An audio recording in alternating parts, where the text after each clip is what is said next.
les filles s'invitent au Salon du Fantastique. C'est un salon où tous les passionnés du monde du fantastique se retrouvent. C'est le thème médiéval, science-fiction.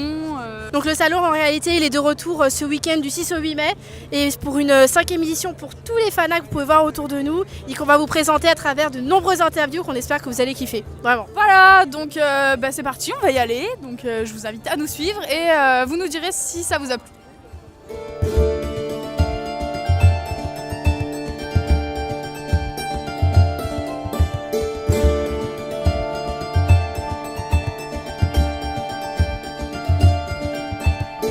Je m'appelle Greg, voilà, on me surnomme le grimeur. Donc voilà, moi j'ai un stand, je fabrique des masques et des prothèses en latex. Ce que je fais, c'est une passion que j'ai depuis l'adolescence. Maintenant, je travaille vraiment ces produits-là depuis une bonne quinzaine d'années. J'ai un site de vente en ligne et puis après, voilà, je fais des festivals, des fêtes médiévales, des salons pour vendre mes produits. Moi c'est Émilie du stand Créaref, donc j'ai une boutique celtique et féerique, alors aussi bien des figurines, des t-shirts et surtout je réalise des tours d'oreilles, des tiares. Sur le principe de la plume, j'aime beaucoup travailler la plume et donc on a tout ce qu'il faut là-bas. Alors nous on a déjà fait toutes les éditions, ça change un peu des salons manga et tout ça, là on a vraiment plus l'univers. Moi c'est mon métier mais c'était avant tout une passion, on ne vient pas comme ça du jour au lendemain dans ce milieu-là. Moi je suis bretonne à la base donc j'ai emmené mon folklore et puis trouvant pas d'emploi après mes longues années d'études en biologie, j'ai décidé de créer mon emploi. Ça fait 8 ans maintenant qu'on fait ça. Moi je suis en fait le stand L'Encharmé, donc je suis créatrice de bijoux fantasy, inspirés de différents univers. Ça va du victorien en passant par le 18e, l'art nouveau, les influences gothiques aussi. Tout ça mis en scène en bijoux. Je suis venue déjà dans plusieurs autres éditions passées et c'est vraiment en fait un salon qui a été un tremplin pour moi.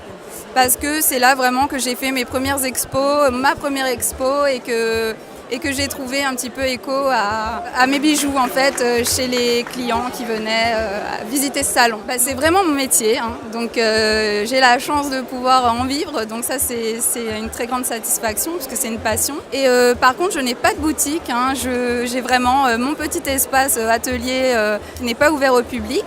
Par contre justement comme c'est important d'aller rencontrer ses clients, je participe à plusieurs salons, à des fêtes médiévales aussi, même si c'est pas médiéval, pour aller à la rencontre un peu de mes clients.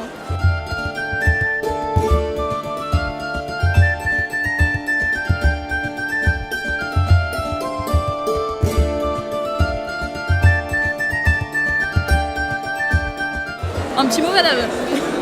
J'ai commencé à faire en fait mes propres tenues pour des prestations il y a à peu près 5-6 ans. Du coup au fil des années, les gens étant intéressés soit pour refaire des pièces, soit pour la location, je me suis dit à ce moment-là pourquoi pas proposer à ce moment-là mes idées à tout le monde, ouvert à tout public on va dire. Alors le salon fantastique en lui-même c'est la première fois.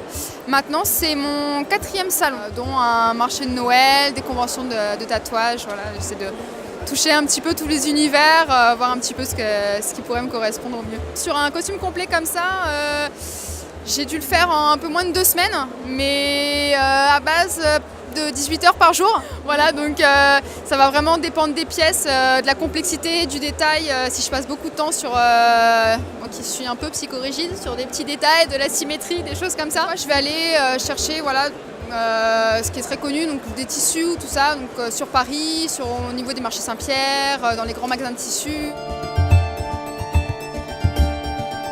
Ce sont mes propres idées, c'est mon état d'esprit la plupart du temps. C'est pour ça que je l'appelle Esprit de Mélusine, parce que Mélusine c'est mon surnom. L'inspiration c'est beaucoup par rapport au thème, tout ce qui est historique. J'aime beaucoup l'époque victorienne, la mode passée. J'ai une boutique sur Facebook. Okay. Et après, pour le moment, on rénove notre maison, mais il y aura un atelier boutique par la suite. C'est l'artisanat, c'est aléatoire, il faut trouver les gens passionnés et puis les clients. Voilà. On organise un grand jeu sur le salon du fantastique, donc un killer géant. Il faut trouver sa cible et l'éliminer, tout simplement. On organise ça et on s'est mis dans l'ambiance, quoi. Alors le killer géant, c'est le principe de la chasse à l'homme. On vous donne une cible, donc il y a une photo que vous allez recevoir. Et le principe, c'est de chercher dans tout le salon, trouver la personne, la photographier, et puis dès qu'on l'a trouvée, nous envoyer la photo, tout simplement. Merci Damien. Il n'y a pas de souci.